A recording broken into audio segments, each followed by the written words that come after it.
거리두기 3단계를 검토할 수 있는 기준인 800명에서 1000명의 환자 수 범위에 진입하였습니다.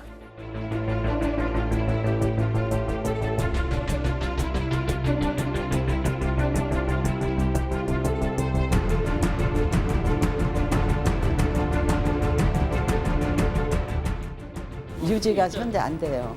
유지가 안 되고 나도 지금 집사가 몇 달치가 밀렸나 몰라 지금. 가게 임대료요? 임대료를. 전기세도 맨날 밀려서 내. 끊어질만 하면 한 번씩 내야 되고 끊어질만 하면 한 번씩 내야 되고.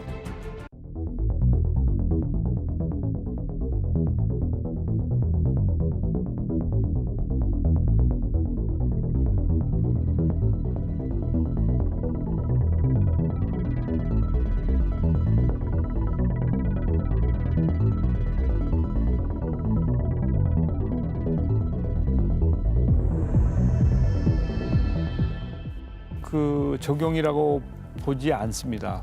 경우에 따라서는 이제 수도권이나 법지적 적용도 가능합니다. 예, 가능하죠. 그래서.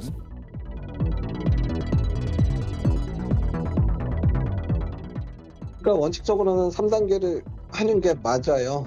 3단계를 발령을 하고 그 피해를 보는 분들에 대해서 적극적인 그런 재정 지원을 약속하는 게 그걸 탈권 전적으로 해야죠.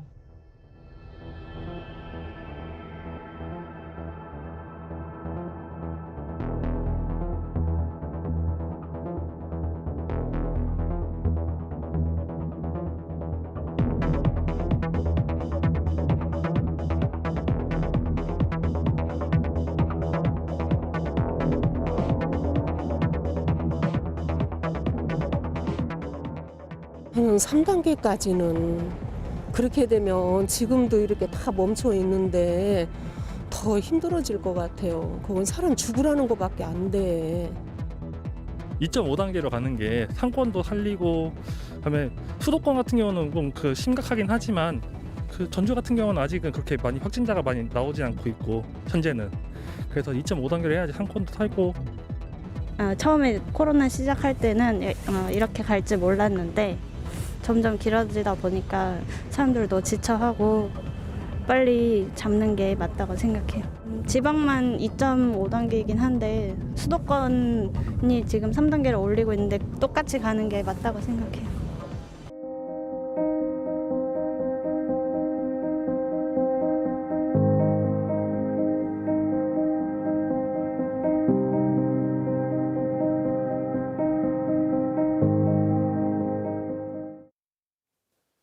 네, 이슈 K, 사회적 이슈에 대한 갑론을박을 집중 조명하는 시간입니다.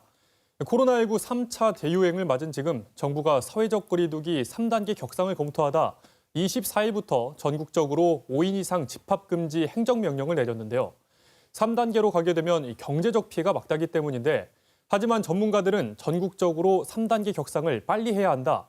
소상공인들은 거리두기 2.5단계로도 소상공인들은 돌이킬 수 없는 피해를 보고 있다며 불안해하고 있습니다.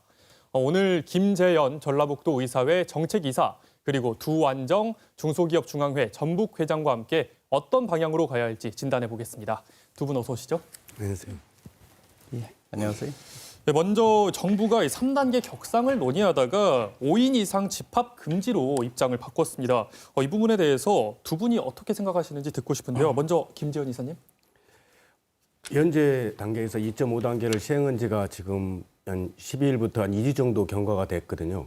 그 당시 상황에서 제 감염 지수가 1.7에서부터 시작했는데 2주 동안에 지금 나온 감염 지수는 1.28 정도로 약간 감소는 했지만 1 이상으로 나온 경우에는 여전히 확산되고 있다고 볼 수가 있고요.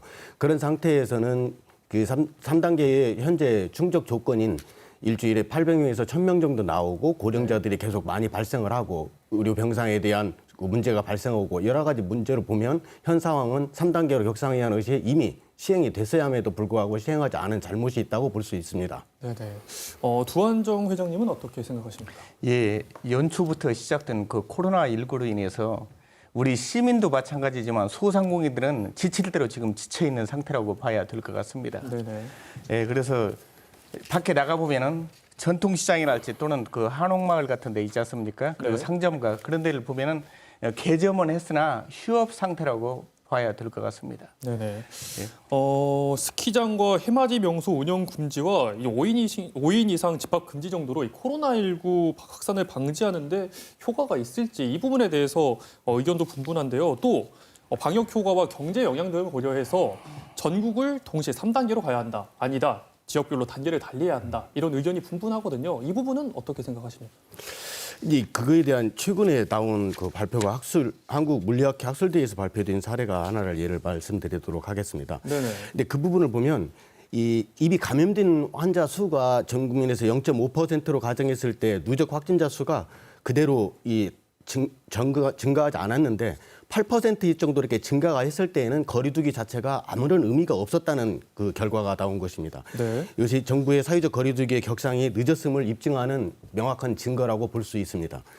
실제적으로 1.5단계일 때 12월 초에 사회적 거리두기가 3단계로 격상이 됐더라면 지금은 이미 1,000명대로 증가된 것보다는 오히려 감소됐을 가능성이 높고 우리나라가 현재 나와 있는 1,000명대 12월 초에 발생할 거라고 예측했던 워싱턴 대학교에서 발표됐던 연구소에서 나온 자료들에 보면 3월 달의 경우는 5,000명까지 올해 매일 발생할 것이라고 지금 예측하고 있는 이런 상황에서 네. 현 상태에서는 지금 3단계에서 2.5단계나 아니면 변형된 2.5단계 플러스 알파라든지 3단계 마이너스 1 알파라든지 이런 그 쪼개기 같은 어떤 방역의 허점들이 계속 드러나고 있는 상황에서 네. 이렇게 하는 것보다는 조기에 전국적으로 빨리 3단계로 강화하는 것이 전문가들의 대부분의 의견이라고 생각합니다. 더 늦기 전에 확실히 잡아야 된다. 예. 이런 얘기를 하시는 거죠. 소상공인들은 이 부분에 대해서 어떤 의견을 좀 갖고 있나요? 공감을 하고 있는데 네네. 그 방역 당국에서 과학적으로 또 분석을 해서 내놓은 안건이라고 또한 생각을 하고 있습니다. 네. 그러나 소상공인들의 생태계는 완전히 무너질 것이라고 생각을 합니다. 네. 정부의 소상공인 지원 정책도 함께 따르길 기대해 봅니다. 네네. 사실 이 3단계로 가든 또 그 아래 단계에서 멈추든 소상공인들은 이미 위기 상황이 아닌가 하는 생각도 되거든요. 예. 많은 대책들이 쏟아져 나오고 있는데 실효성이 있다고 보시는지요? 지금 현재 오늘 또 나오고 그랬는데 국민의힘의 성일종 그 의원이 소기업 및 소상공인 지원에 관한 그 법률이 있습니다. 네. 거기에서 이 재난 사태에 있는 것은 이 세부적으로 이 세부 안을 좀 내놓자 해가지고 소상공인 그 4개 그 안을 지금 내놓은 걸로 지금 알고 있는데 참 늦었지만 다행이다라고 생각을 합니다. 네네. 외국과 비교해 보면 한국의 정책은 지금 어떤 방식인가요? 네. 외국에서 현재까지 외국에서 소상공인들을 위한 많은 대책들이 우리나라보다 훨씬 더 조기에 집행되고 있고요. 네네. 대표적으로 보면 독일에서는 문을 닫는 업체의 고정비용의 90%를 정부에서 직접 지원하고 있고 네. 캐나다의 경우는 임대료의 75% 이상을 감면하면 정부가 50%를 보전해주고 있고요. 그다음에 수입이 줄어든 소상공인의 임대료의 90%까지 정부에서 지원하고 있습니다. 일본은 최대한 300만 원, 우리나라 돈으로 3,100만 원을 한도 내에서 6개월치 임대료를 지원하고 있고 유럽의 나라에서도 이 임대료에 대한 부분은 정부가 50% 지원해주고 정부 건축주가 25% 부담하면 세입자가 25% 부담하는 조정안을 하고 있습니다. 하지만 우리나라의 경우에는 임대료를 깎아주면 50% 세액을 공제해주는 착한 임대인 제도를 도입하고 많이 홍보하고 있지만 이제까지 이렇게 해서 임대인이 이 임대료를 깎아주는 퍼센트는 1.4%에 불과합니다. 이 제도가 전혀 의미가 없다는 것을 반증하고 있는 사례라고 볼 수 있겠습니다. 외국에 비해서 우리나라의 지원 정책 조금 부족한 부분이 있다 이렇게 생각을 하고 계시는 거죠. 네, 코로나19 때문에 피해를 본 소상공인들에게 그렇다면 어떤 식으로 지원을 해야 좀 실효성이 더 생긴다고 생각을 하시나요? 지금 현재 그 중소기업 소상공인 이 업종은 지금 현재 마비 상태라고 되어야 볼 것 같습니다. 네네. 근데 실질적으로 지금 현재 제일 큰 문제가 우리 제일 피해를 보는 그 업종들이 이 소상공인 업종 아니겠습니까?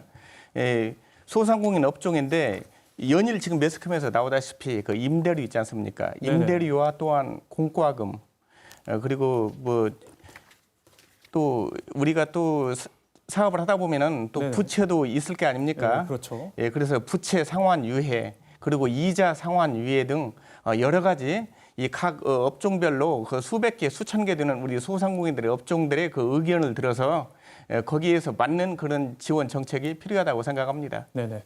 이사님은 어떻게 생각하시는지요? 전국에 있는 자영업자분들이 560만 명이고요.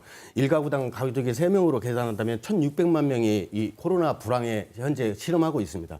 이분들이 고용되어 있는 상태에서 일용직으로 근무하고 있는 많은 일자리를 잃고 있습니다. 그 사람들이 더 이상 고용을 유지할 수 있도록 고용 안정자금이 지원하고 있지만 현실적으로 보면 한 개인당 30만 원 내외로서 아주 적은 금액으로 실질적으로 실업에 대한 방지책으로서 사용되고 있지 않고 있습니다.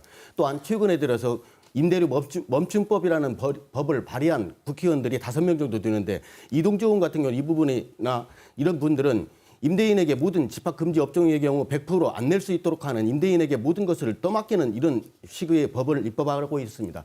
이런 것은 사유재산에 대한 명백한 침해로서 위원회 논란이 있기 때문에 이건 적절하지 않다고 봅니다.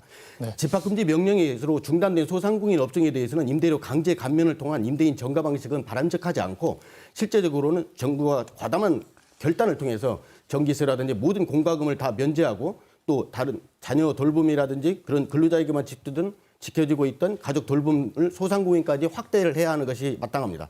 또한 임대인들에게 무이자로 10년 상환할 수 있도록 민간은행에서 거치던 소상공인진흥공단을 통해서 정부가 직접 대출하는 정책기금에 대해서 현 2% 정도로 반영하고 있는 것도 무상으로 무이자 10년으로 대폭 늘리고 그 금액 자체도 지난번에 시행했을 때 당시에 불과 1시간 사이에 모든 금액이 소진되는 이런 그 병목 현상에 대한 부분도 대책을 마련하여서 소상공인에게 실질적인 도움이 되도록 하는 것이 정부 정책으로서 가장 시급한 문제라고 생각합니다. 네, 오늘 두 분 말씀 여기까지 듣겠습니다. 고맙습니다.